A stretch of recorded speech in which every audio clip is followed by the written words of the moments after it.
Assalamualaikum warahmatullahi wabarakatuh dan salam sejahtera. Apa khabar semua? Program imunisasi COVID-19 kebangsaan akan bermula dengan fasa pertama yang melibatkan anggota barisan hadapan. Fasa kedua yang melibatkan golongan berisiko tinggi dan fasa ketiga untuk masyarakat umum akan dilaksanakan selepas itu. Pusat-pusat vaksinasi juga telah dikenal pasti di lokasi yang berdekatan dengan anda. Justru saya menyeru kepada anda semua agar mendaftarlah sejurus saja pendaftaran untuk mendapatkan vaksin ini dibuka. Cukup mudah. Anda hanya perlu mendaftar menggunakan aplikasi MySejahtera. Anda akan dimaklumkan tentang bila dan di mana perlu mendapatkan vaksin anda. Vaksinasi ini amat penting untuk kita semua bagi membentuk imuniti berkelompok supaya kita dapat bersama-sama membendung wabak ini daripada terus merebak. Marilah kita bersama-sama melindungi negara yang kita cintai ini dengan mengambil suntikan vaksin. Lindung diri, lindung semua. Bismillahirrahmanirrahim. Assalamualaikum warahmatullahi wabarakatuh. Selamat pagi. Assalamualaikum Kita kembali bersiaran pada pagi ini. Kami bertiga, saya Hanif bin Suan. Saya Sofia Nur Solihatun. Dan saya Ali Iskandar. Ya. Apa khabar? Baik, Alhamdulillah. Malaysia hari ini ke udara untuk siaran hari Rabu, 19 Rejab 1442 Hijrah bersama dengan 3 Mac 2021, bulan baharu dan masih lagi kita berjuang memerangi pandemik COVID-19 ini dengan pelbagai perkembangan tentang vaksinasi, program imunisasi yang sepatutnya kita sokong dan sepatutnya kita nantikan dengan penuh kesabaran. Tapi yang penting, dah daftar ke belum? Itu persoalan ni. Saya dah daftar. Daftar, Alhamdulillah. Kita bertiga dah daftar. Kita dah.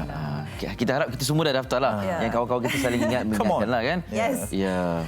Kita melihat hari ini 3 Mac 2021, sedar atau tidak sedar, 15 hari saja lagi kita dah genap setahun melalui Perintah Kawalan Pergerakan. Tentunya kehidupan kita dah berubah, segala aspek ekonomi, kehidupan, kelangsungan hidup kita dah berubah, termasuklah dunia dan juga bidang sukan. So tentunya kita melihat perubahan yang sangat besar dan ketara. Apa yang boleh dikongsikan, Hanif? Sangat berubah. Saya rasa ini mengubah segala lanskap sukan dunia lah secara keseluruhannya. Kita tahu bahawa setiap tahun, saban tahun pastinya akan ada acara sukan yang mega yang akan dilakukan, ataupun secara persendirian, secara mass sport itu sekalipun kan, sukan massa orang ramai pun. Sekarang ni dah tak ada dah sukan yang boleh kita berkumpul. Itu simboliknya lah, berkumpulan orang ramai kan. Sama ada menyaksikan sukan ataupun kita pun bersukan sama kita sendiri. Saya kira itu yang paling mengubah kebiasaan sukan itu. Kalau yang lain tu mungkin masih lagi boleh diteruskan. Cuma cara kita menyantuni, sebab sebelum ni ada satu aspek di mana kita ingin menjadikan sukan ini kepada orang ramai kan. Kita membuka sukan, kita mahu rakyat bersukan secara beramai-ramai, keluar bersukan, menjalani kehidupan yang sihat. Tapi saya kira selepas ini mungkin pendirian dan juga approach tersebut, kaedah tersebut perlu diubahlah mengikuti norma ini. Sebabnya mereka yang terlibat secara langsung atau tidak langsung bukan saja atlet, jurulatih, mereka juga sebagai pelabur ataupun yang akhir sekali kita sebagai penonton ini. Adakah persoalannya corak permainan ataupun impaknya sendiri masih boleh dirasai dengan perasaan yang sama? Saya berkesempatan menonton salah satu siaran sukan tahun 1992, Piala Thomas. Penganjuran dan kemenangan dan kemeriahan yang dirasai itu, saya terfikir adakah ini sebahagian daripada lipatan sejarah saja ataupun sebab Malaysia menang masa itu dan diadakan di Kuala Lumpur kan. Jadi adakah perasaan itu akan kita rasai kembali ataupun itu hanya sebahagian lipatan sejarah saja? Sebab yalah, sekarang ni kita macam nak tengok bola, macam mana cara kita nak enjoy, nak tengok badminton macam mana kan. Walaupun aksi itu ada di dalam gelanggang, di atas padang, tetapi kita sebagai spectators ni, bagaimana kita nak menikmati? Adakah secara online saja, dipecahkan skrin tu untuk kita sama-sama kita saja sambil kita menonton, dan bila dah gol tu ada yang lambat dapat lambat reaksi kan? Reaksi pun lambat macam Atau adakah itu Ya.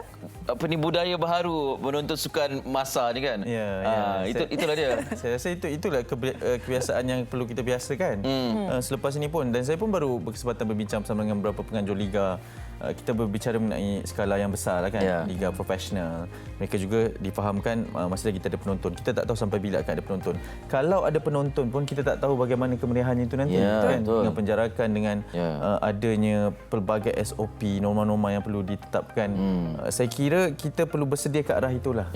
Kita mungkin boleh dah lupakan seperti 92 atau mungkin pada tahun 2019. Itu mungkin ibarat dah boleh dihitam putihkan dah gambar 2019 tu. Seakan sesuatu yang lama kan. Itulah. Sebelum ni kita dengar ramai nak cancel 2020. Kan? Restart 2021. Seolah-olah macam dulu tak wujud lah. Kita nak mulakan. Tetapi pandemik ini memberi masa lama untuk diuruskan, untuk dihapuskan, dan kita tak tahu dari segi mutasinya dan sebagainya. Ikhtiarnya sekarang inilah vaksinasi.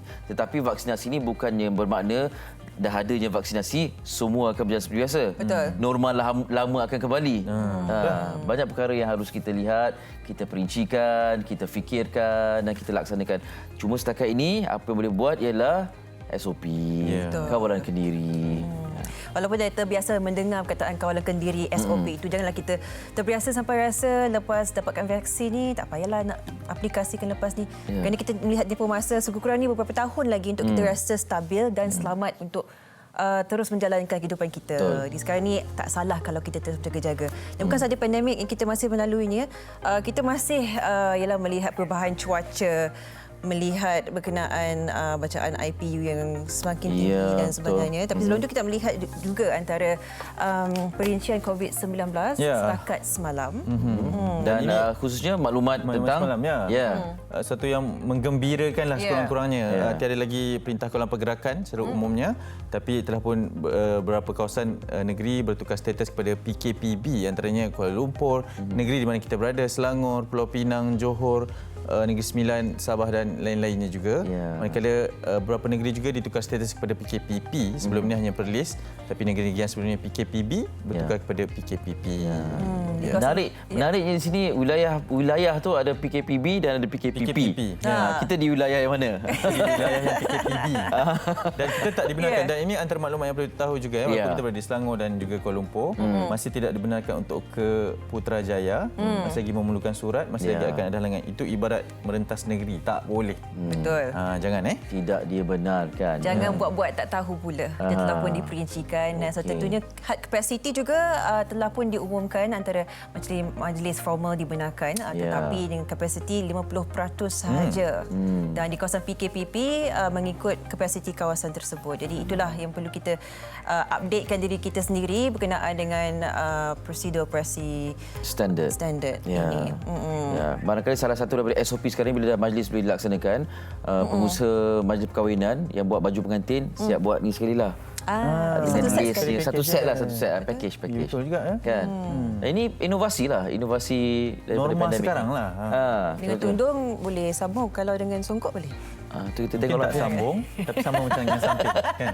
sambung sampai songkit. Tapi berita baik juga untuk yang bersukan ni, bola sepak dah boleh kembali bermain. Ya, betul. Bukit Padang dah boleh kembali bermain. Alhamdulillah. Ya, dan saya dah Bola sepak saja. Semua sukan lah. Saya dah di bias. Sebab itu antara yang menjadi isu juga lah kan. Betul. Bola keranjang pun boleh juga. Baiklah. Okey. Pandemik juga ada satu lagi cabaran juga yang sedang kita hadapi, iaitu keadaan cuaca yang menyaksikan suhu meningkat dan ada kawasan yang diisytiharkan kuning. Betul. Dan kita harap tidak jingga dan merah lah. Kan semalam kita bercerita tentang stroke haba, jadi hari ini kita nak juga cerita tentang kesan cuaca yang panas ini yang mengakibatkan kebakaran. Jadi indeks pencemaran udara juga kita saksikan ada perubahan. Setakat semalam kita melihat beberapa kawasan yang telah pun memasuki kuning iaitu taraf tidak sihat. Ini menunjukkan kita kena berjaga-jagalah. Kita difahamkan bukan sahaja cuaca yang agak kering pada ketika ini, tetapi ada juga mereka yang tak bertanggungjawab melakukan pembakaran secara terbuka di beberapa kawasan secara serentak. Ini yang menjadikan kita melihat petak-petak kuning di skrin anda itu.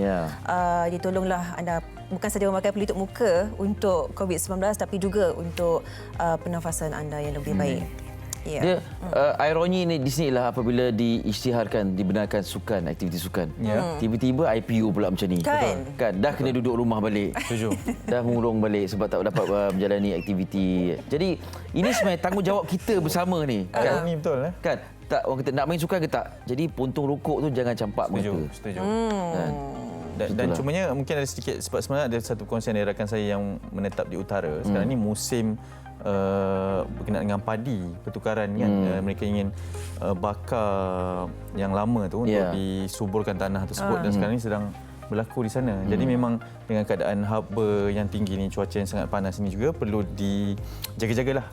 Diuruskan dengan baik. Betul. Kerana itu memang suatu perkara rutin yang mereka lakukan pada setiap tahun. Jadi perlu cakna, berhati-hati, berwaspada semuanya yang berada di mana-mana sekalipun lah. Jadi perlu tahu, janganlah kita anggap itu satu yang ini pembakaran terbuka, ini pembakaran terbuka kan. Tak boleh juga. Itu juga adalah satu aktiviti yang memang berlaku secara rutinnya. Banyak perkara harus difikirkan, antaranya memang itu rutin nak clearkan, nak lapangkan kawasan. Tapi kalau sebelum ni orang dulu tengok arah angin ke mana, musim timur laut ke, barat daya ke, jadi boleh tengok arah angin. Sekarang ini dengan keadaan sebegini, mungkin cuaca kering ni kita rasakan ini lagi senang nak dilupuskan. Tetapi memberikan kesan kepada persekitaran udara kita. Okey, kita jagalah kita. Betul. Setuju. Baik, balik kepada cerita perangkaan angka COVID yang dilaporkan terkini. Betul. Kita melihat tren penurunan Alhamdulillah. Semalam dicatatkan sebanyak 1,555 kes baru menjadikan kes keseluruhan di sini 304,135 kes dan ini menjadikan ialah antara trend penurunan yang menyebabkan antara justifikasi untuk kita melihat PKP menjadi PKPB atau PKPP. Di Selangor masih mencatatkan kes harian tertinggi pada 672 kes, diikuti Johor dengan 163 kes dan Sarawak dengan 159 kes baru. Itu yang tiga carta yang tertinggi di Semenanjung lah. Kita suka melihat angka pulih dan dibenarkan keluar hospital lebih tinggi daripada angka kes baru. Setuju. Betul. Dan kita harapkan semakin lama semakin menurun dan angka pulih semakin lama semakin meningkat dan bilangan kluster juga semakin berkurangan. Betul. Khususnya kluster tempat kerja ni yang kadang-kadang kita lupa dan kita leka. Ada dalam kalangan kita ni sama-sama kita okey, tapi bila balik rumah tiba-tiba kawan ataupun rakan serumah pula yang ada positif COVID kan. Jadi kita berwaspada, sentiasa ikut SOP di tempat kerja juga.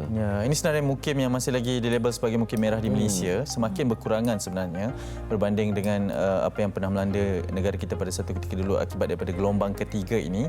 Tapi masih lagi perlu diingatkan, harus berwaspada. Kita faham, kita setuju bahawa kes semakin menurun, tapi dalam sedar ianya masih lagi 4 angka. Ianya masih lagi berada dalam komuniti, masih lagi antara kes yang dikesan masih lagi dalam komuniti, tempat kerja, di kawasan perumahan. Ada juga yang berpunca daripada majlis keraian secara kecil-kecilan sehingga ianya melibat kepada beberapa kawasan yang tertentu. Jadi masih lagi perlu berjaga-jaga. Kita tahu ini menurut graf dan juga perincian perangkaan daripada Kementerian Kesihatan Malaysia akan sentiasa menurun secara jangkaannya lah.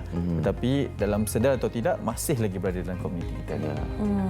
Dan apabila kita nak memberikan sedikit peringatan lah, saya teringat sebenarnya tahun lepas bila di negara-negara seperti Jepun dan Korea mempunyai perubahan cuaca mendadak, kes juga semakin meningkat. Jadi bukan kita melalui musim sejuk, tetapi di sini kita melalui musim yang agak tidak menentu. Perubahan cuaca. Jadi tolonglah kita berjaga-jaga untuk menjaga kesihatan dan imuniti badan kita supaya tidak mudah terjangkiti. Semalam hujan lebat kan? Kan? Sekejap. Ya, cara alam menyejukkan suasana kan. Alhamdulillah. Okey. Teruskan di perkongsian dari Akbar. Okey, berita harian berkaitan dengan cerita boleh rentas daerah kecuali di Sabah muka hadapan. Berkuat kuasa Jumaat ini pergerakan rentas daerah dibenarkan kecuali di Sabah, namun rentas negeri masih dilarang. Perintah Kawalan Pergerakan PKP di Selangor, wilayah Persekutuan Kuala Lumpur, Johor, Pulau Pinang ditukar kepada PKPB bersyarat. Manakala Kedah, Kelantan, Negeri Sembilan, Sarawak, Perak kekal di bawah PKPB. PKPB. Melaka, Pahang, Terengganu, Sabah, Putrajaya dan Labuan pula kini diletakkan di bawah PKPP iaitu pemulihan. Ya, kerajaan juga membenarkan penganjuran majlis perkahwinan seperti dikongsikan tadi termasuk di luar dewan, kenduri doa selamat, seminar, latihan, ceramah dan pameran. Dan semua acara industri kreatif termasuk persembahan acara secara langsung dibenarkan tetapi tanpa kehadiran penonton. Ya. Jadi AJL tengok macam mana nanti kan. Okey. Saya baru nak cakap.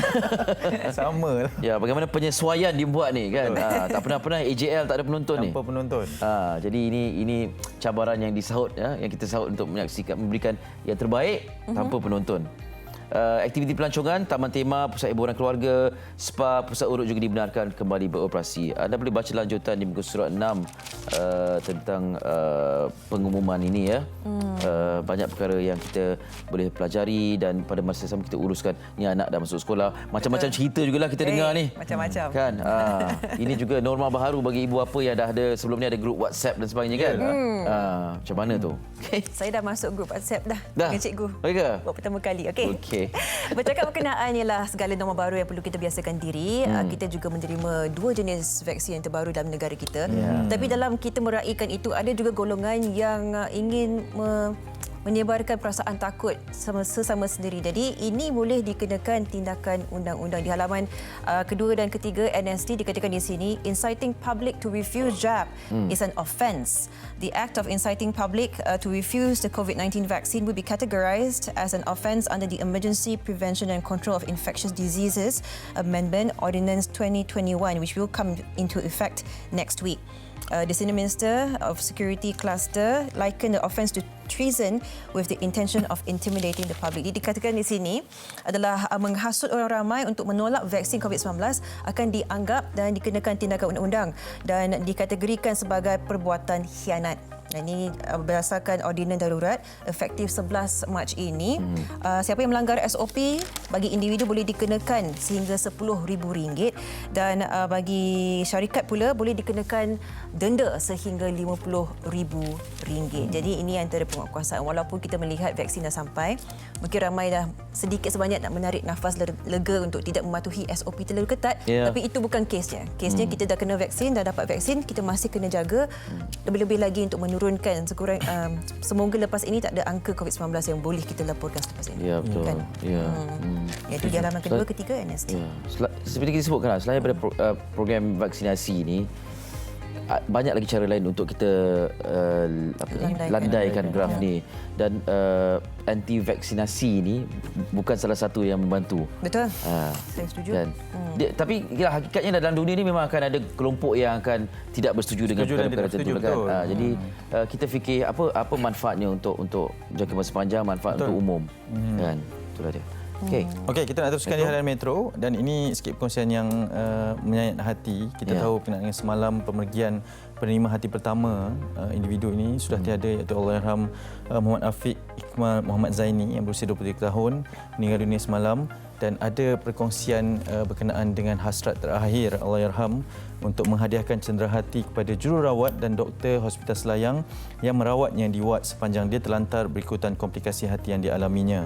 Arwah sempat membuat 35 tempahan khas cenderahati sebagai menghargai pengorbanan petugas kesihatan itu, malah seolah-olah tahu dia akan pergi apabila membuat permintaan supaya bungkusan cenderahati itu diserahkan kepada jururawat dan doktor pada bulan ini juga. Laporan ini boleh dibaca di halaman kedua dan ketiga berkaitan dengan perkongsian ini. Dan semalam juga dikongsikan di Sungai Petani berkenaan dengan jenazah Muhammad Afiq selamat disemadikan pada jam 5.30 petang dan ini adalah antara hajat terakhir juga untuk disemadikan di kampung halaman. Ada juga perkongsian daripada individu yang bertanggungjawab untuk mendermakan hati pada lebih 20 tahun yang lalu, iaitu saudara Wan Muhammad Hafizam yang turut mengiringi permergian dan perjalanan terakhir adik Afiq ini.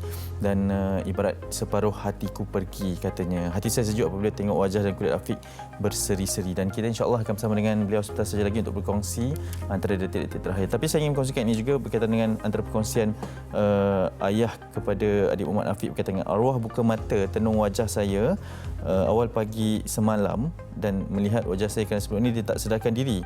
Tapi sempat ajar mengucap kira-kira 10 minit kemudian kembali menutup mata. Itu antara perkongsian terakhir lah. Kerana kita tahu bertarung hampir beberapa minggu ini, tidak sedarkan diri. Semalam sempat juga buat kali terakhir untuk menatap wajah ayahandanya dan ibarat satu perjalanan terakhir lah juga dan juga pengalaman memori istimewa buat keluarga ini, insyaAllah. Ini cabaran yang telah dilalui oleh Afiq ini sebab perlu mengambil ubatan untuk memastikan dapat terus melangsungkan kehidupan kerana memiliki organ luar daripada organ diri sendiri kan. Tapi yalah, dan melalui tempoh komplikasi itu, bertarung itu juga adik Afiq mempunyai hati yang cukup besar, menyediakan hadiah-hadiah untuk semua yang telah menjaga arwah, dan kita mendoakan yang terbaik agar keluarga adik Afiq terus dan kekal kuat. Kita selepas ini akan bersama dengan penderma Hati Pertama Negara untuk melihat, mendengar sendiri apakah perkongsian beliau yang boleh kita dikongsikan bersama kita semua. Bertindak seketika, teruskan bersama kami di Malaysia hari ini. Kepentingan jarak sosial dalam pencegahan COVID-19. Jarak sosial merupakan satu cara yang berkesan untuk memutuskan rantaian penyebaran COVID-19. Bagaimana anda boleh melakukannya? Membuat pembelian atas talian seperti barang keperluan, makanan dan membuat pembayaran atas talian seperti bil, utility dan pinjaman bank. Jika terpaksa berurusan di luar, pastikan anda mengamalkan jarak sekurang-kurangnya 1 meter daripada individu lain seperti membeli makanan di restoran, mengisi minyak di stesen minyak, membuat urusan di ATM atau bank, membeli barang keperluan di pasar raya, menggunakan kemudahan pengangkutan awam, membeli ubat di farmasi. Jika membuat pembayaran di kaunter, guna pembayaran elektronik secara PayWave seperti kad kredit, kad debit dan e-wallet. Anda bosan? Lakukan aktiviti fizikal di rumah seperti melakukan regangan, berjalan sekitar rumah, berlari setempat, naik dan turun tangga, lompat tali dan berkebun. Jangan anjur atau hadir majlis sosial atau keagamaan seperti majlis hari jadi, majlis perkahwinan dan ceramah agama. Anda juga boleh berinteraksi dengan orang luar melalui aplikasi atas talian seperti Skype, WhatsApp, video call dan FaceTime. Letakkan tangan di dada sebagai tanda hormat dengan ucapan salam bagi menggantikan bersalaman dan bersentuhan. Jauh semeter namun kekalkan interaksi. Bersama-sama putuskan rantaian COVID-19.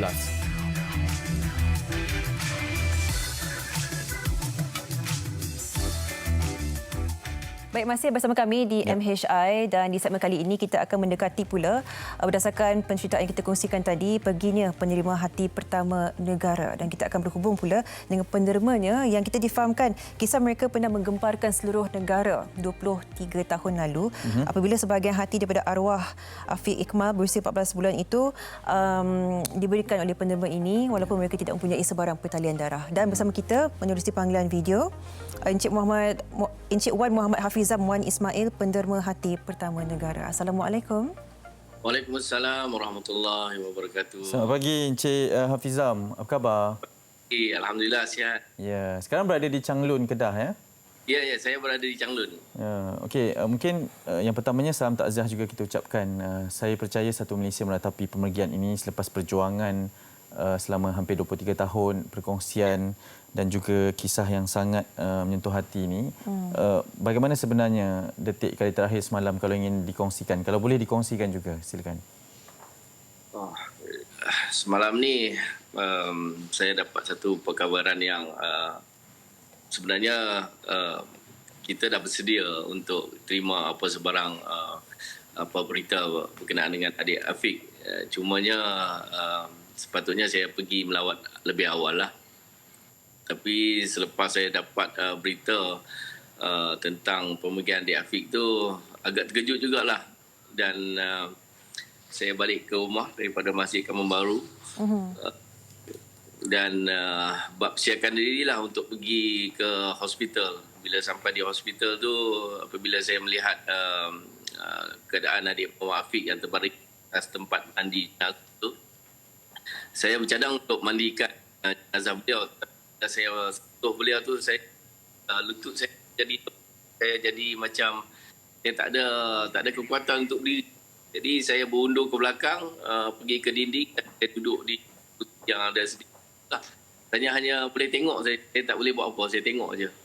Jadi itulah rasanya lain sikit apabila saya melihat tu seolah-olah saya melihat diri saya sendiri yang terbarikat. Itu rasalah. Baik, Encik Hafizam, dalam tempoh arwah adik Afiq berada di Hospital Selayar yang dirawat sekian lama dan sebagainya, pada detik itu ada tak Encik Hafizam terdetik untuk mungkin ialah memberikan bantuan lagi kepada adik Afiq? Difahamkan mempunyai komplikasi hati juga. Apakah perasaan pada ketika itu bila melihat adik Afiq itu masih bertarung lagi? Sama pada bila saya dapat berita yang adik Afiq yang tidak sedarkan diri itu dan saya pergi ke hospital, bila saya ke sana dan dipahamkan memberitahu bahawa Afiq itu menjalani lagi pembedahan dan tahu kepada ayah Muhammad Afiq, Allah yarham, dia kata kalau diperlukan lagi insya-Allah kalau saya boleh sekali lagi untuk menjalani, tak ada masalah bagi saya insya-Allah. Itu pun bergantung pada kebenaran ataupun pemeriksaan daripada doktor lah atas tahap kesihatan saya. Jika dibolehkan insya-Allah tak masalah bagi saya. Ya, okey. Kita sedang menyaksikan juga berkenaan dengan sedikit visual dari pengebumian semalam. Dan saya ingin bertanya sebab 23 tahun yang lalu Encik Hafizam adalah antara individu pertama yang menjadi penderma. Sebenarnya bagaimana detik itu bermula Encik Hafizam dan sepanjang 23 tahun ini bagaimana sebenarnya hubungan antara Encik Hafizam dan juga arwah? Okey, detik ni mula bila saya melihat satu rancangan daripada televisyen yang dikeluarkan dari TV3. Sebenarnya yang berjaya mengetuk hati saya apabila satu paparan cerita tentang 23 tahun. Kemudian saya pernah cakap tak boleh rasa macam sebab pula bila tinggal balik. Betul, faham. Dia terbayang-bayang 23 tahun dulu macam mana saya bersama dengan keluarga adik Muhammad. Masa itu kita bersusah payah lagi. Tidak macam zaman tak begitu. Zaman itu dah. Jadi itulah dia nak cakap jadi macam tak boleh nak. Ya. Kita faham Cik Hafizam. Tapi itulah dia, kita melihat di penghujung hayat arwah adik Afiq ni dia mempunyai niat yang sangat baik membelikan 35 kotak hadiah untuk doktor jururawat yang menjaganya. Jadi melihat niat arwah seperti ini yang sangat murni, sangat baik, baik hati. Apa yang boleh disampaikan melihat ialah tindakan atau perbuatan arwah adik ni yang masih ingin memberikan mereka sedikit kegembiraan? Itulah saya rasa kalau Afiq ni dia dah cakap yang akan pergi ke ni sebab dia tempahan surprise box tu dalam bulan 1 bulan 2. Jadi kalau dia nak pergi kenapa dia harus bagi dalam bulan 3 kan?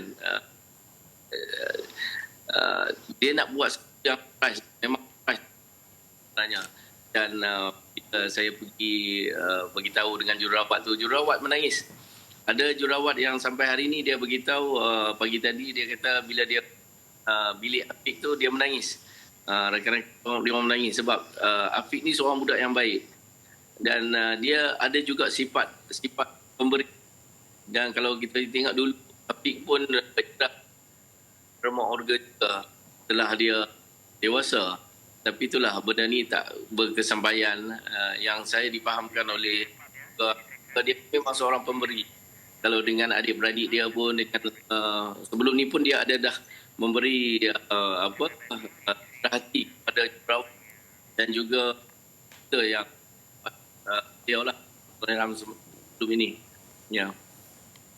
Baik. Ya, Cik Hafizam, terima kasih banyak-banyak kerana sudi berkongsi kisah ni bersama dengan kami. Sama-sama. Terima kasih banyak. Terima kasih TV3. Ya. Terima kasih. InsyaAllah ini satu perjalanan yang mungkin bermula dengan satu program di TV3 ditemukan sehingga 23 tahun dan akhirnya berakhir semalam, tapi sekurang-kurangnya kisah ini masih lagi menjadi pedoman, masih lagi menjadi inspirasi buat semua, dan kami di kru Malaysia hari ini TV3 secara amnya menzahirkan salam takziah kepada seluruh keluarga adik Afiq, Allahyarham Afiq, dan sama-sama kita bacakan Ummul Kitab Al-Fatihah.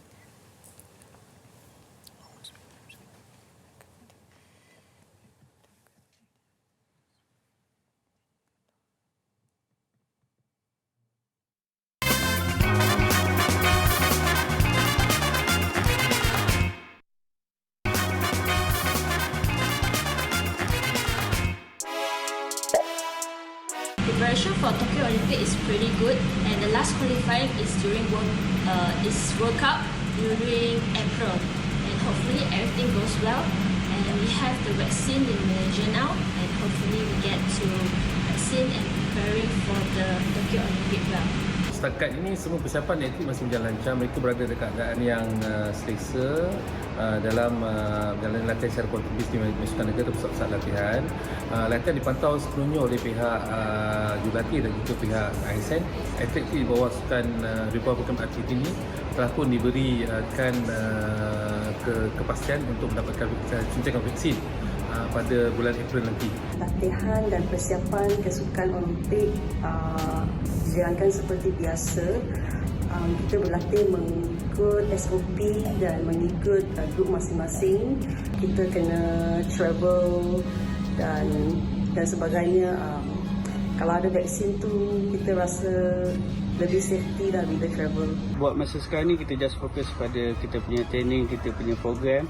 Kita juga ada berbincang dengan coach dan juga pihak MSN untuk kita adakan simulasi antara kita sendiri sebab kita pun dah lama tak ada join competition. So feeling competition tu memang dah tak ada dalam kita punya shooting. Menjelang Sukan Olimpik Tokyo yang berbaki 150 hari lagi, saya akan cuba sedaya upaya untuk mengejar balik latihan serta prestasi yang banyak terganggu sebelum ini disebabkan oleh COVID.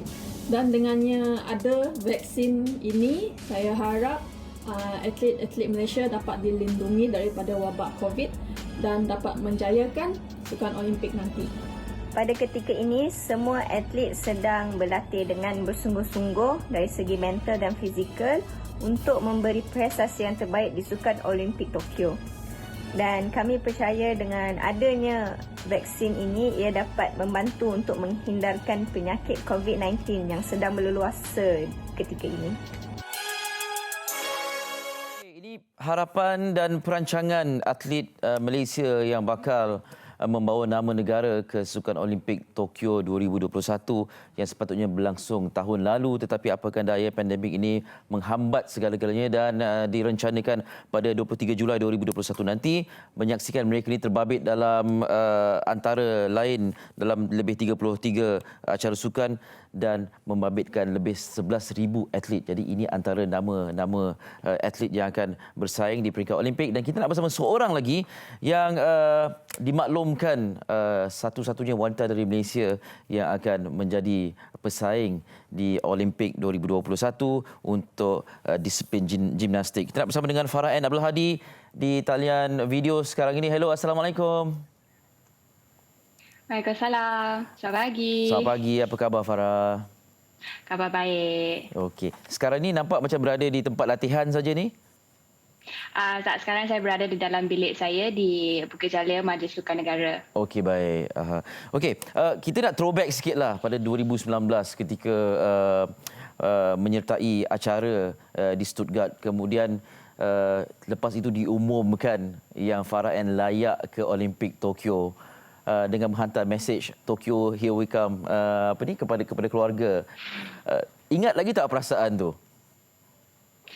Semestinya saya ingat. Semasa tu perasaan memang sedikit gentar sebab result tak keluar lagi. Dan semasa result tu keluar dan saya dapat tahu yang saya dapat layak, saya terus mesej keluarga saya sebab masa tu kalau tidak silap saya pukul 2-3 pagi di Malaysia dan saya tahu family saya tengah tidur.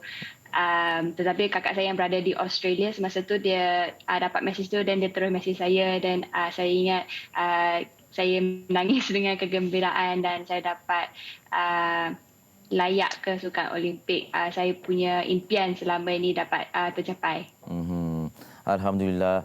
Cuma apa berlaku selepas itu ialah sedikit sebanyak beri kesan kepada Farah kan, sehingga Farah mengatakan lupakan Olimpik, keselamatan lebih penting kan. Tapi akhirnya sekarang dah kembali mendapat makluman yang anda semua akan ke Tokyo. Jadi setakat ini persiapannya bagaimana?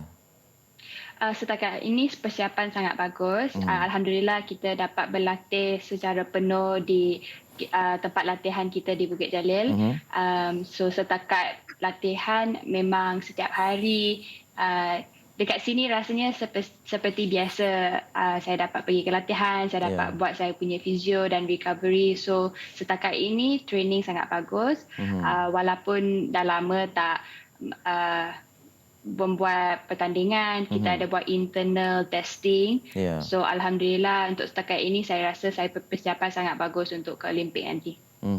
Tapi tempoh masa antara pertandingan terdahulu pada 2019 sehingga ke Olimpik Julai 2021 ini, masa tu sangatlah panjang kan, lebih dari setahun lah kalau kita ikutkan. Jadi competitiveness ataupun competitive age tu macam mana nak dapat balik, sebab kalau dia adakan pertandingan pun secara laman saja kan? Semestinya kita cuba buat simulasi di sini saja, tetapi kita pun kena ingat walaupun kita tak dapat bertanding, negara lain pun tidak dapat bertanding, tetapi kita punya mental state tu kita cuba buat yang terbaik. So that's why kita cuba buat banyak simulasi di sini untuk mempersiapkan badan dan minda untuk pertandingan nanti. Kita buat yang terbaik yang kita boleh lakukan. Yalah, dengan sekarang dengan COVID-19, dengan semua yang tengah berlaku, kita just buat yang terbaik saja. Kalau saya boleh tanyalah, sebagai atlet Olimpik ni kan, persiapan mental tu apa yang dilakukan? Sebablah kalau mungkin kalau kita ni sebagai peminat sukan ni nak dapat inspirasi, kita akan menonton pertandingan-pertandingan terdahulu. Macam Farah, apa antara rejim untuk menguatkan mental? Untuk saya ada lakukan mental training. So untuk macam saya akan tulis saya punya rutin, dan saya akan lihat kembali saya punya video pertandingan dan saya akan lakukan, kita panggil visualisasi untuk menyiapkan saya punya minda dengan skill-skill yang saya perlu lakukan. Sebab semestinya kita tahu sebagai atlet high performance, kadang-kadang dalam pertandingan tu kebanyakan kita kena make sure that kita punya mental siap. Sebab badan memang kita dah siapkan, kita tahu kita boleh lakukan. So that extra edge tu kita kena siapkan mental. So itulah strategi yang saya lakukan untuk memastikan saya boleh bertanding dengan terbaik. Okey, apa lagi aspek persiapan yang Farah perlu lakukan ataupun perlu lalui? Sebablah kita bercakap tentang tidak ada pertandingan yang boleh dilakukan dan hanya perlu dibuat simulasi, kemudian mental training dan sebagainya. Apa lagi perkara-perkara lain, sebab ini satu jadual Olimpik tu dah berganjak setahun bezanya kan. Apa lagi yang perlu dilakukan untuk memastikan Julai ini betul-betul ready? Semestinya kita kena jaga kesihatan dan juga kesihatan badan. So saya mengambil masa yang kita dapat yang lebih ni untuk make sure saya punya injuries yang saya lalui boleh sembuh sepenuhnya. Saya make sure saya punya pemakanan saya jaga. So kesihatan badan saya dan saya punya immunity tinggi. So itulah satu-satu strategi yang saya lakukan. Dan saya memang ada injury bahu yang pada 2019 tu saya tidak dapat lalui fizio yang penuh sebab ialah dengan pertandingan yang banyak, ialah di tahun ni kan ada Olimpik punya kita punya qualifying dan juga SEA Games. So Alhamdulillah sekarang saya telah pulih sepenuhnya dan saya boleh training dengan sepenuhnya. Semestinya walaupun semasa kita sakit tu kita punya training kena sentiasa jaga-jaga. Sekarang saya boleh full on training dengan tidak risau yang bahu saya sakit. Okey, bermakna itu hikmah di sebalik pandemik inilah dapat pulih ya, mengambil masa untuk pulih dan bersiap sedia untuk Tokyo. Okey, dan Farah juga antara yang menjadi advocator kepada program vaksinasi ini, barangkali boleh dikongsikan sikit peri pentingnya imunisasi ini, Farah. Saya sangat bersyukur kerana ialah antara yang akan dapat vaksin nanti. Pasal saya ini adalah satu benda perkara yang sangat penting sebab kita bukan saja nak protect diri sendiri tapi kita pun nak protect orang lain, keluarga kita dan juga rakyat Malaysia yang lain. Dan kita boleh lakukan itu dengan semua ambil vaksin untuk protect semua orang. So, saya rasa ini adalah satu langkah yang baik untuk kita semua jaga kesihatan diri. Ya, dan kita pastinya wajar pegang kepada pesanan dan nasihat Farah ini. Okey, soalan saya seterusnya, Olimpik sudah, vaksin sudah. Apa perasaan mempunyai Barbie doll sendiri? Saya sangat gembira dan sangat bersyukur kerana telah terpilih untuk mendapat Barbie sendiri. Yalah, sebagai atlet, masa kecil saya pun ada juga main dengan Barbie. Saya pun ada di Barbie tu saya lakukan aksi gimnastik juga. So untuk dapat Barbie itu adalah satu perkara yang saya sangat berterima kasih dan saya hope itu saya dapat inspire atlet lain dan juga kanak-kanak yang lain untuk believe in themselves dan untuk selalu strive untuk apa yang mereka nak dalam kehidupan ini. Ya, memberi inspirasi seperti mana Farah Ann terinspirasi ketika usia 3 tahun dulu kan. Okey, akhir sekali lah kepada rakyat Malaysia yang pasti menaruh harapan kepada Farah dan juga atlet yang lain. Apa yang dapat dipesan kepada mereka? Saya just nak berterima kasih kepada seluruh rakyat Malaysia yang telah lama sokong saya dan juga setiap atlet yang akan ke Olimpik nanti. Sentiasa jaga diri, follow semua SOP, pakai mask dan hopefully kita semua dapat berjaga diri sendiri dan kita dapat selamatkan semua untuk dalam masa pandemik ni dan hopefully everyone just take care of themselves. Baik. Selamat berjaya dan jaga diri Farah Ann. Terima kasih kerana sudi bersama kami di Malaysia hari ini. Assalamualaikum. Waalaikumsalam. Ya, itu dia Farah Ann Abdul Hadi, atlet gimnastik negara yang akan mewakili Malaysia untuk Olimpik 2021. Selamat berjaya kepada semua dan semoga mendapat kejayaan di sana. Tak kiralah apa pingat sekalipun, yang penting kita dapat memberikan terbaik di sana untuk Malaysia. Okey, nak berehat seketika selepas ini cerita tentang bola sepak bagi kepada Hari Misuan lah. Liga Malaysia kembali beraksi selepas ini bersama dengan tetamu beliau. Semuanya di MHI seketika nanti.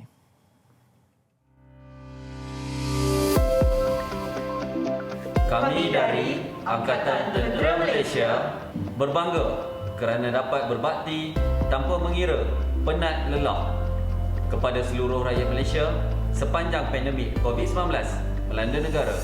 Adalah menjadi tanggungjawab kami untuk menjaga keselamatan masyarakat dan tanah air yang dicintai. Ayo rakyat Malaysia bersama-sama kami berganding bahu menjadi barisan hadapan demi keselamatan diri, keluarga dan masyarakat dalam membentuk imuniti kelompok menerusi vaksinasi. Kita boleh menang melawan COVID-19 ini. Daftar untuk vaksinasi. Lindung diri, lindung semua.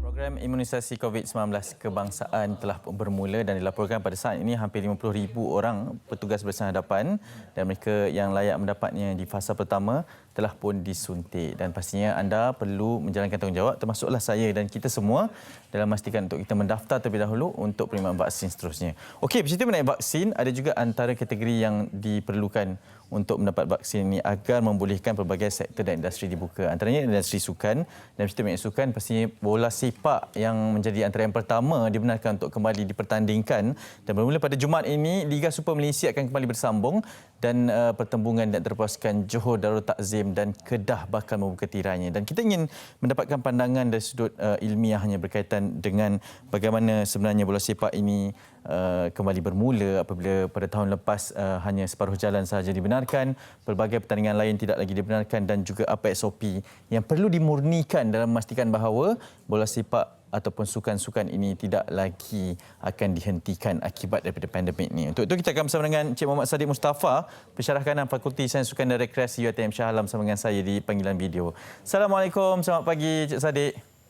Waalaikumsalam, Nik. Ya, dah lama tak jumpa awak. Betul, setuju. Orang hebat di FSR Shah Alam ini. Encik Sadiq, mungkin sebagai permulaannya lah, Liga Malaysia akan kembali bersambung pada hari Jumaat ini. Setelah sekian lama pelbagai rintangan, bagaimana Encik Sadiq melihat kepada persediaan untuk kempen 2021 ini pasca pandemik lah boleh kita katakan? Saya rasa kancah bola sepak pada tahun 2021 ini adalah paling mencabar. Yang paling utama ini disebabkan oleh capital expenditure setiap pasukan akan bertambah disebabkan perlu menuruti SOP berkaitan dengan COVID-19. Yang kedua, mereka juga perlu berhadapan dengan modal yang tidak ada ketentuan kecairannya nanti sebab mereka keluar modal, bayar gaji, bayar sebagainya dalam urus takbir pertandingan, tetapi tidak ada wang mengalir masuk dalam kantung pasukan yang bertanding, terutamanya dari aspek kehadiran penonton di stadium. Yang kedua juga limitasi dari aspek penjualan barang-barang hiliran yang berkaitan dengan pasukan. Ini juga memainkan peranan. Dan aspek yang ketiga yang boleh kita lihat adalah pergerakan penonton-penonton tegar ni daripada satu tempat ke satu tempat, daripada satu stadium ke satu stadium. Itu juga memainkan peranan dalam mencetuskan ekonomi setempat. Saya rasa ini juga agak mengganggu dan menggugat dari aspek, saya rasa lah ini pandangan saya adalah dari aspek penajaan daripada penaja-penaja yang ingin menaja Liga Super dan Liga Perdana.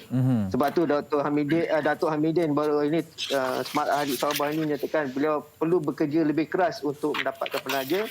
Saya rasa itu adalah benar kerana 33.8 juta itu saya rasa adalah bajet yang paling minimal kepada MFL kali ini. Ya. Cik Sadiq melihat kepada persediaan, kita ingin bicara mengenai dua sudut ni. Satunya dari sudut pasukan. Memang ini kita tahu satu yang sangat mencabar bagi mereka. Tapi dari sudut MFL itu sendiri, Malaysia Football League, berkaitan dengan untuk menganjurkan satu pertandingan yang kebiasaannya adalah mungkin rutin bagi mereka sebelum ini, Liga bersambung, Liga Malaysia dengan ada piala dan juga pertandingan Piala Malaysia. Bagaimana untuk tahun ini cabaran utama bagi MFL dalam memastikan bahawa tahun ini Liga boleh dilangsungkan tanpa sebarang cacat cela dan juga boleh dihabiskan secara sepenuhnya, Cik Sadiq? Okey, sebenarnya Liga yang dianjurkan oleh MFL tahun ini sebenarnya ada gangguan sikit sebab diumumkan terus Piala FA tidak dipertandingkan. Itu salah satu yang mengurangkan penajaan sebenarnya sebab konteks itu besar dari segi aspek Liga FA itu. Kemudian tu dari aspek perswastaan pasukan daripada FA kepada FC. Ini kita lihat JDT telah ke hadapan sebab tu mereka 8 tahun telah ke hadapan. Mereka bukan saya rasa konteks ini mereka bukan dalam pengukuhan jenama atau pengenalan jenama, mereka adalah jenama emas.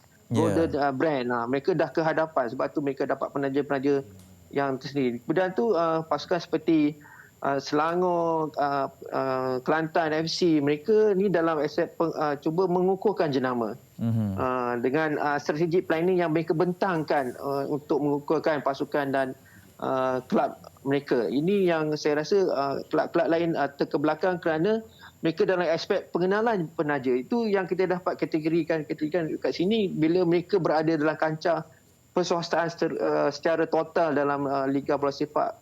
Saya rasa ini yang menjadi cabaran kepada setiap pasukan kerana good governance bermaksud governance itu pemain yang dipilih dan dibeli untuk pasukan. Yang kedua adalah barisan kejulatan dan barisan kesokongan mereka.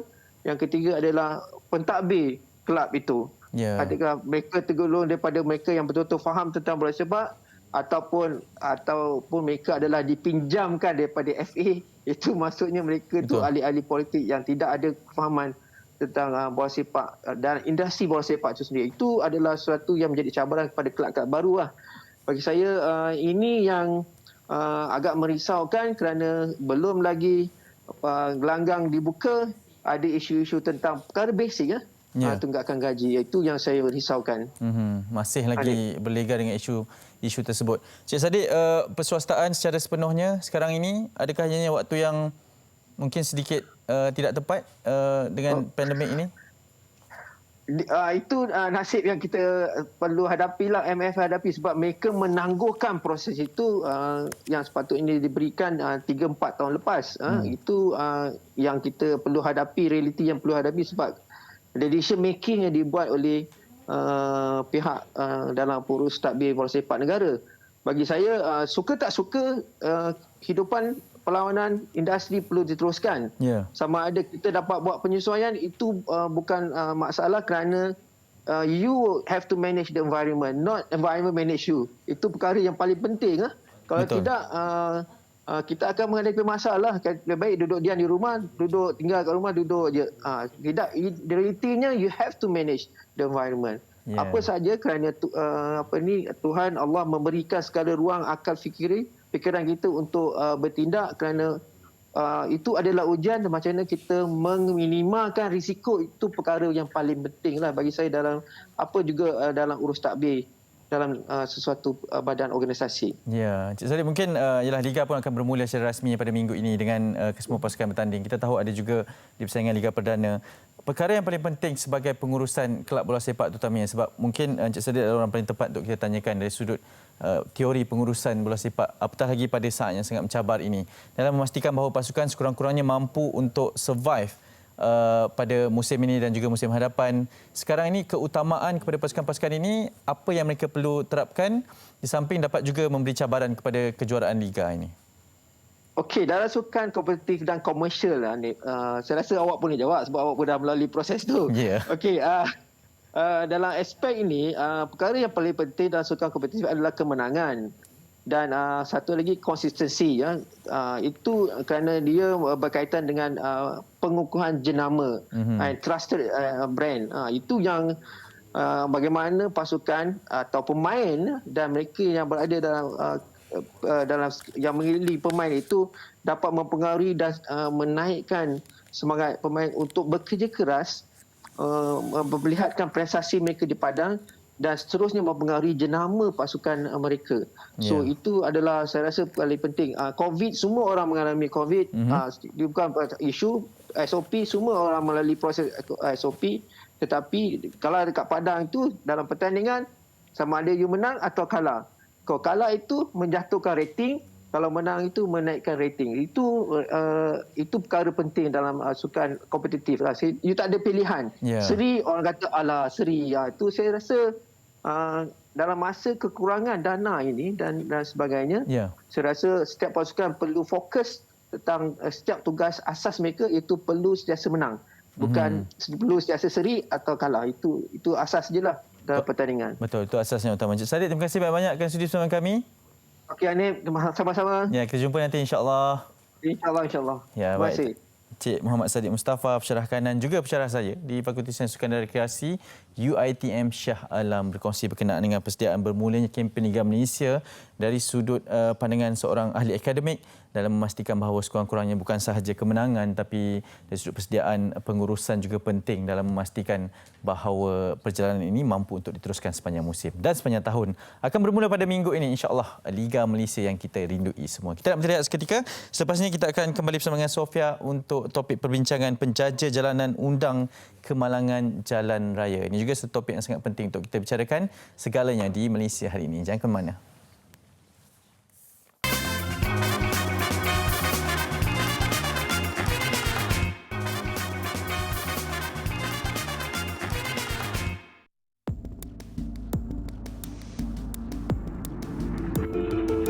Sejak kebelakangan ini, tular di dada-dada akhbar berkenaan isu penjaja jalanan yang boleh mengakibatkan kemalangan jalan raya.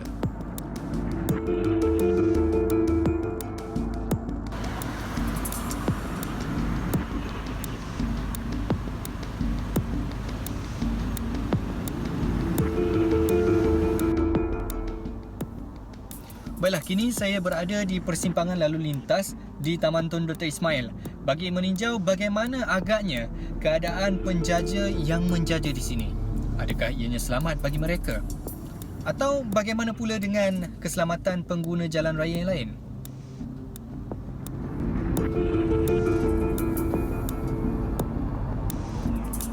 Baru-baru ini, menerusi sidang media, Ketua Jabatan Siasatan dan Penguatkuasaan Trafik Selangor, Superintendent Azman Syariat, statistik kemalangan jalan raya pada tahun 2020 telah mencatatkan sebanyak 123,244 kes.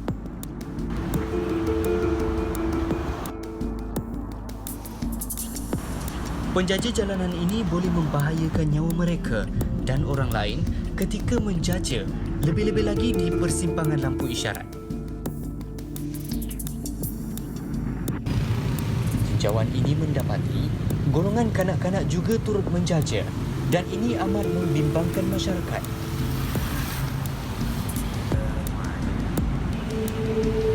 Ada juga penjaja jalanan ini terdiri daripada warga asing yang mencari rezeki dengan menjual makanan ringan.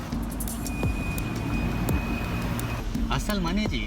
Asal saya Indonesia, tapi saya masih tautin tetap. Pihak polis tak ada datang, Cik? Ya, minta-minta janganlah. Tadi ada polis ada laku, ada 1-2 juga lah. Tak bahaya ke, Pakcik, kalau ya, niaga ke bahaya, membahayakan diri sendiri, membahayakan kendaraan orang lain.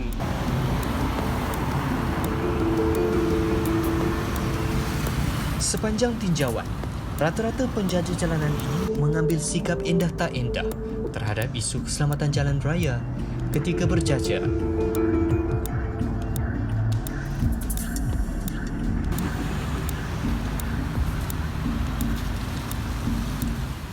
Baik, itulah tadi tinjauan wartawan kami Asri untuk melihat bagaimana situasi bagi mereka yang menjaja di jalanan. Kita melihat situasi ini semakin lama semakin berleluasa dan kebanyakannya dipelopori oleh golongan muda. Dan untuk mendekati dan mendalami topik ini, kita bersama dengan Superintendent Dr. Bakri Zainal Abidin, Ketua Penolong Pengarah Penguatkuasaan Jabatan Siasatan dan Penguatkuasaan Trafik Polis Diraja Malaysia menerusi panggilan video. Assalamualaikum, Doktor. Assalamualaikum warahmatullahi wabarakatuh dan selamat pagi Malaysia hari ini. Selamat pagi Dr. Bakri. Terima kasih meluangkan masa. Ceria. Mesti ceria. Mesti. Baik Dr. Bakri, kita mulakan perbincangan kita. Kita melihat situasi ini semenjak Perintah Kawalan Pergerakan di negara kita semakin berleluasa. Di mana saja kita pergi, ada saja mereka yang menjaja di jalanan. Apakah pendapat Tuan secara peribadinya berkenaan situasi ini? Okey, good point tadi yang di-highlightkan dalam promo isu yang kita nak ceritakan tadi lah. Sebenarnya dalam secara peribadi saya melihat isu penjaja jalanan ini ianya bersifat persekitaran dan juga individu. Dan sebenarnya semasa pandemik inilah timburnya penjaja jalanan ini yang semakin meningkat dari hari ke hari. Dan caranya saya dapat lihat bahawa punca kepada peningkatan penjaja jalanan ini kerana wujudnya faktor ekonomi. Ini memang siapa pun tidak dapat nafikanlah faktor ekonomi, faktor sosioekonomi dan juga faktor perundangan, dan di samping faktor pendorong sebenarnya yang bertanggungjawab menambahkan kegiatan hiliran ini. Kalau tidak ada sambutan daripada pengguna jalan raya yang lain, khasnya pemandu motorkar dan sebagainya, saya rasa aktiviti ini akan terhenti. So dalam konteks ini, JSPT PDRM kita sebenarnya memandang serius kepada isu ini. Kerana apa? Ianya merupakan isu keselamatan di jalan raya.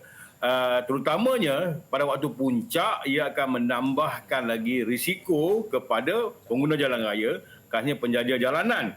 Tapi setakat ini kita tidak mendapat laporan tentang kemalangan yang begitu menimbulkan masalah dan juga tidak ada aduan awam yang begitu khusus tentang isu peniaga jalanan ini. Tapi kalau kita lihat dalam konteks keselamatan di jalan raya, sebenarnya kumpulan ini paling berisiko kerana terdapat unsur satu yang di luar dijangkakan kepada pengguna jalan raya lain, terutamanya apabila berhadapan dengan kumpulan penunggang motosikal yang suka mengalih arah, suka menukar haluan kiri dan kanan. Sebenarnya ianya mengundang kepada kemalangan dan memberikan bahaya kepada peniaga-peniaga jalanan ini. Ini yang isu yang kita lihat dalam konteks JSPT PDRM. So kita memang memandang serius tentang isu peniaga jalanan ini kerana ada peruntukan undang-undang yang akan kita sebutkan nanti sememangnya memberikan impak kepada pengguna jalan raya itu sendiri dan juga peniaga penjaja jalanan ini. Bila kita melihat cara pemanduan ataupun mentosikan ini tunggang di jalanan kita pun bukan satu perkara yang selamat. Dan begitu saja penjaja-jaja ini boleh memberikan satu distraction atau mengganggu fokus bagi mereka yang berada di jalan raya. Ya, apakah sebenarnya tindakan penguatkuasaan undang-undang yang tuan rasa memang sewajarnya diadakan untuk memastikan mereka tidak berleluasa selepas ini? Okay, terima kasih. Sebenarnya beberapa siri tindakan telah pun diambil oleh Jabatan JSPT, Jabatan Siasatan dan Penguasaan Trafik Polis Diraja Malaysia. Kita ada menjalankan tangkapan dan tindakan saman di Taiping, di Subang Jaya dan sebagainya. Tetapi itu adalah tindakan akhir oleh Jabatan PDRM. Sebenarnya kita lebih menekankan kepada advokasi, memberikan peluang kepada peniaga-peniaga ini menguruskan dengan betul kerana meniaga ni melibatkan SOP dan peraturan yang mesti dipatuhi. So, dalam konteks ini, dalam peruntukan undang-undang kita ada Seksyen 10A, Seksyen 10A Kaedah Pengangkutan Jalan 1959. Dalam Kaedah 10A ini dia cakap apa? Dia kata mana-mana orang tidak boleh berurus niaga di jalan raya. Tidak ada urusan penjualan di jalan raya. Kaedah 10A. Okey, ini 10A. Dan orang yang beli, orang yang membeli pun sebenarnya tertakluk pada peraturan undang-undang.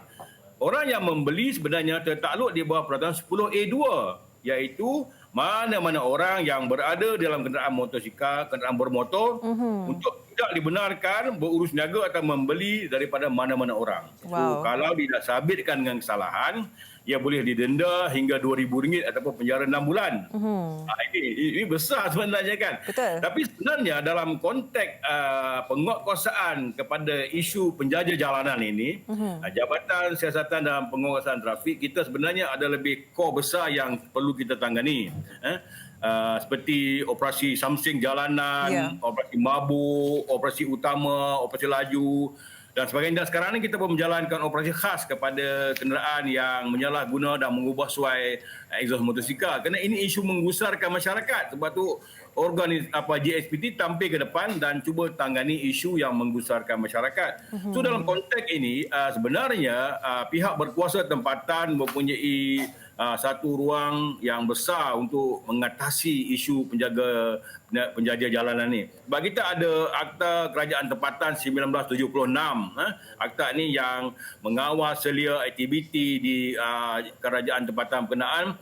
Kita ada undang-undang kecil pihak berkuasa tempatan, kita ada Akta Kawalan Harga dan Akta Percaturan 2011. Dan serta Perintah Pelabelan Sedia Bungkus pada tahun 1993. Ini akta-akta ni di samping akta buah kaedah pengangkutan jalan sebenarnya sudah cukup kepada pihak berkuasa tempatan untuk menangani isu ini. Baik. Di pihak kita memang kalau kita ambil tindakan berdasarkan isu yang saya sebutkan tadi, isu persekitaran dan juga isu individu, kita boleh didenda sehingga RM2,000 dan juga 6 bulan penjara. Ini yang saya nak kongsikan pada medium pagi inilah. Baik. Terima kasih Dr. Bakri memberikan sedikit peringatan dan kesedaran bukan sahaja mereka yang menjual, malahan mereka yang membeli juga di jalanan ini boleh dikenakan tindakan undang-undang. Itu yang perlu kita ingat.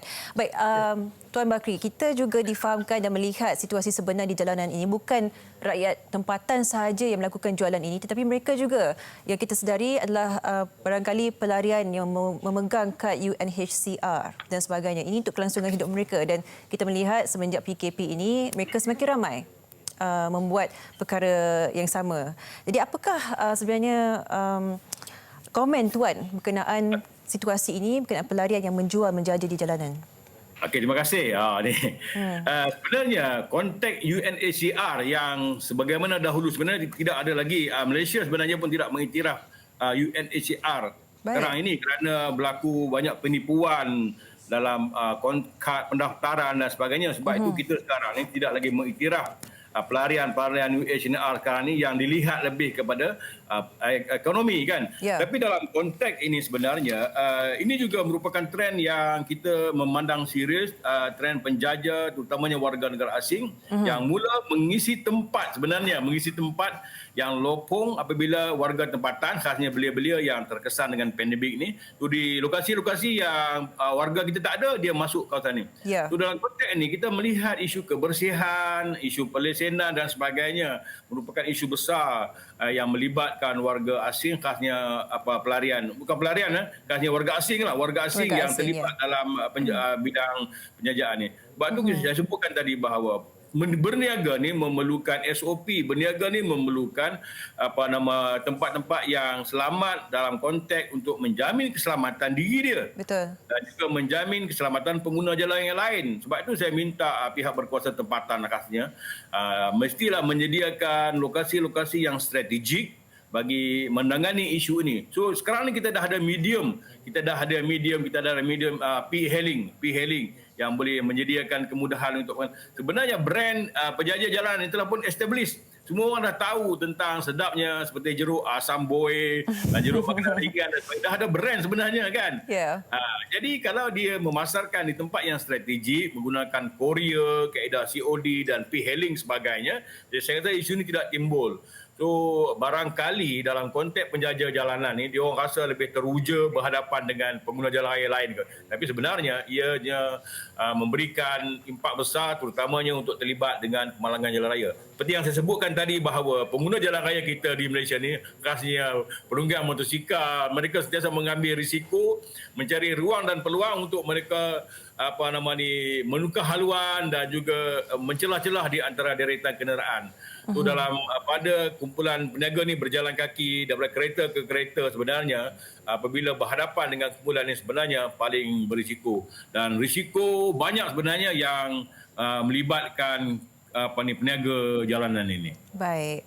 Dengan ini kita nak ucapkan terima kasih kepada Tuan Bakri sudi meluangkan masa memberikan sedikit gambaran penuh apakah situasi sebenar dan tindakan undang-undang yang boleh dikenakan bagi mereka yang masih memilih untuk menjajah di jalanan. Terima kasih kita ucapkan kepada Superintendent Dr. Bakri Zainal Abidin, Ketua Penolong Pengarah Penguatkuasaan Jabatan Siasatan dan Penguatkuasaan Trafik Polis Diraja Malaysia. Itulah tadi kita baru saja mendengar sendiri daripada Tuan Bakri. Terima kasih. Dan ini tentunya menjadi sesuatu yang perlu kita perlihatkan cara untuk kita melakukan bisnes ataupun menjual selepas ini. Kalau anda mempunyai sebarang informasi untuk disalurkan, anda boleh mencari Facebook JSPT Polis Diraja Malaysia untuk menyampaikan aduan. Baik, kita akan berehat seketika. Sekembalinya kita akan bersama dengan rakan artis kita segalanya di Malaysia hari ini.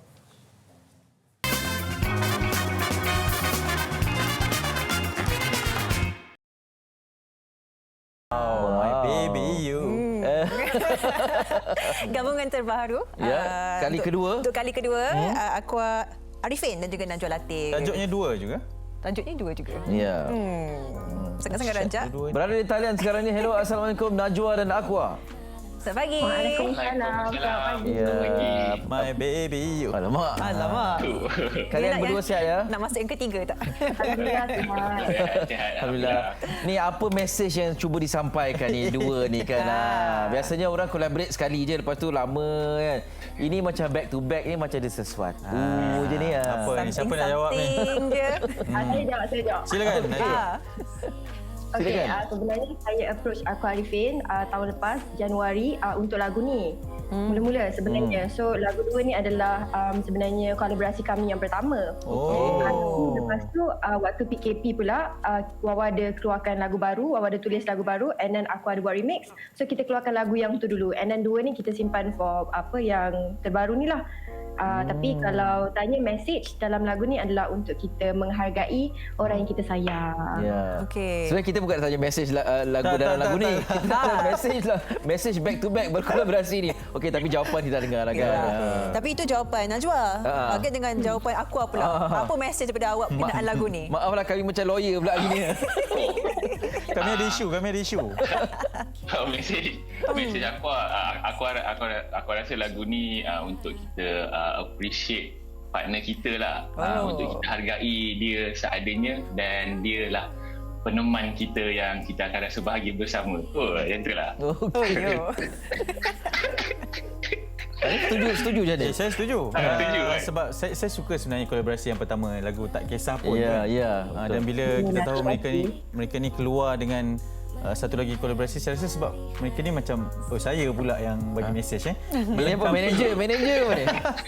Gabungan ni melengkapi bagaimana penerimaan peminat dengan kolaborasi kedua-dua ini. Alhamdulillah, untuk Wawa nampak sangat-sangat positif. Diorang kebanyakannya macam terima kolaborasi kami dan diorang nampak dia macam serasi lah. Wawa senang nak kerja dengan Aqua, lagi satu sebab Aqua dia senang untuk bekerja sama. Jadi memang sengaja diletakkan ini single yang kedua. Kenapa tak? Yalah, walaupun Aqua dah buat remix yang lagu apa tu? Tak Kisah tu. Kenapa tak putuskan yang ni jadi single pertama? Sebab waktu tu penerimaan orang lebih pada Tak Kisah pun. So waktu tu Wawa macam rasa, lagipun waktu tu tengah PKP kan. Si lagu ni memang Wawa nak promo secara betul lah. Lagu yang Tak Kisah pun tu kita just buat main-main je. Bila keluar tu dapat respon yang sangat-sangat positif.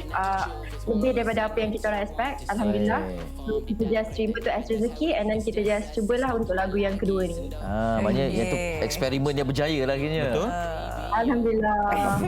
Tahniah. Disebabkan eksperimen berjaya itu, adakah akan terdapatnya yang ketiga dan keempat dan kelima dan akhirnya sebuah album bersama? EP ke? Kami tak kisah pun lah kalau ada kan. Kami okey je, kami seronok. Okay, macam untuk Wawa setakat ni tak ada. Tapi would love untuk bekerjasama dengan Aqua sebagai producer lah lepas ni. Tapi untuk set Aqua, macam mana Aqua? Untuk Aqua tengah masih fikir lagi lagu apa yang sesuai untuk Aqua nak berkolaborasi dengan Najwa lah. Supaya mungkin lagu tu boleh bawa jauh sikit lah macam tu. Ini macam Najwa dan Aqua nego secara langsung di Amisa ni. Deal terus. Ya. Harapannya dengan pertaruhan terbaru ini, dua ni bagaimana? Okey, lagu dua ni sebab niat dia adalah untuk kita appreciate orang keliling kita kan. Jadi harapnya bila orang dengar tu, dia akan lebih rasa menghargai orang sekeliling mereka walaupun ada kurang lebih di mana-mana. Okey. Dan video muzik pun menarik. Kan? Dan apa cabaran kalian ini untuk bekerjasama seterusnya ini? Ke sebab masing-masing setakat ni mungkin chemistry tu dah ada, Najwa faham Aqua punya ni macam mana dan begitu juga sebaliknya, ataupun ada tak dalam menghasilkan sepanjang projek ini ada macam tak boleh terima ini tak boleh terima ni lain, saya lain dan awak lain, ada tak? Bergaduh pula. Mungkin taklah bergaduh tapi awak nak memecah belah kan ke apa ni? Bukan. Itu kena ada cabaran kan? Ada cabaran. Ke semua lancar je? Cabaran tu ada sebab pendapat kita orang, sebab kita orang ada a few people kan di sebalik lagu ni. So cabaran tu ada sebab pendapat setiap orang lain-lain. Tapi alhamdulillah kita dapat macam discuss sama-sama and decide sama-sama lah. At the end of the day kita buat decision sama-sama. Sama juga macam Wawa dengan Aqua lah. Macam tu. Aqua setuju Aqua? Setuju sebab Aqua bekerja dengan Najwa sangat mudah lah. Sebab Najwa pun senang terima Aqua punya pendapat dan Aqua pun boleh terima Najwa pendapat. Tapi kalau ada perbezaan tu kita memang bersetujulah untuk sesuatu tu. Perbincangan yang baguslah untuk menjadi jalan betul lah ada kalau kolaborasi ni. Okey, saya antara yang mengikuti Najwa Latif di media sosial. Okey. Najwa Latif ni dia sangat fun tau di media sosial. Dia bukan Najwa Latif yang kita tengok sekarang. Ini macam lecturer kan? Ni macam lecturer, cakap pun cepat jelah. Yalah, belajar pun tinggi. Dah biasa webinar ni. Oh, ada kelas lepas ni. Okey, patutlah. Najwa, saya nak minta awak sebab awak ada buat satu challenge yang cakap English twister tongue tu kan. Tongue twister. Boleh tak buat sebab power weh kalau yang tunjuk tu. Tapi kita nak cabar dia live lah. Nak buat dua-dua ke nak buat satu je? Buat mana yang sempat. Buat satu dulu lah. Okey, kejap, saya tak ingat dia punya perkataan. Hanif ingat kan? Saya lagi lah tak ingat. Ucap. Aku ingat. Ucap. How much would ucap would? Alamak. Ucap. Tapi dia cakap banyak-banyak kali tau. Okey, silakan. Alright. Okay, how much wood would a woodchuck chuck if a woodchuck could chuck wood? How much wood would a woodchuck chuck if a woodchuck could chuck wood? How much wood would a woodchuck chuck if a woodchuck could chuck wood? Aku apa boleh? Aku tak boleh. How much wood chuck wood lah. Kalau saya jadi ca je. Dia patutnya rapper yang boleh ni kan. Okeylah, kita ucapkan terima kasih kepada Aqua dan juga Najwa meluangkan masa. Kita ucapkan all the best lah. Semoga banyak lagi taruhan lepas ni. Teruskan berkarya ya kalian berdua. Okay. Terima kasih. Assalamualaikum. Terima kasih. Salam. Bye-bye. Bye. How much wood would a woodchuck chuck if a woodchuck could chuck wood? Can you try? Seashell by the seashore. Oh, how much wood would a woodchuck chuck? If a wood. Okey, kita teruskan perkongsian di Malaysia hari ini. Kita dah sampai penghujungnya. Farah N masih lagi di talian ke? Sofia nak bercakap. Saya jealous lah tak apa bercakap dengan Farah N tadi. Aduh, tapi tak apa. Ni apa yang Cik Sadiq je dia rasa dia cakap Sofia sekarang. Tapi tak apa, nanti kita akan bawakan nanti. Terima kasih banyak kepada kami. Esok ada perkongsian menarik tentang kompaun RM10,000. Wow. Langgar SOP PKP. Sekali lagi perincikan esok, pastikan anda bersama kita esok pagi segalanya di Malaysia hari ini. Assalamualaikum. Bye bye. Tengok Didik TV. Selalu bye. Tapi kau sendiri malas nak usaha, cerita sana sini gembang kau merata-rata. Pandang depan mata ada saja cerita, tipu beli kawan memacam ular sawah. Bila kau tahu kau lari berbatu macam kau nampak hantu. Cerita zaman dulu pakai gadai tanah, dia laga ayam bukan kepunyaannya. Cerita zaman sekarang kau yang guna duit orang, apabila pecah tembelang lari lintang pukang. Kau tak mampu bayar sekupang bang ala kazam. Oh amai-amai belalang kupu-kupu, bayar duit aku yang semua kau sapu. Kambing biri-biri yang sudah datang dari Jawa, pada kau nak lari bawa duitku ke mana? Buai laju-laju, buai sampai lah pokok sana. Duitku beribu semua entah ke mana. Memanda fasolati kambing tapak kakinya. Yang memang kau salah, ku tahu kau pun tak apa. Bang polisi yang sama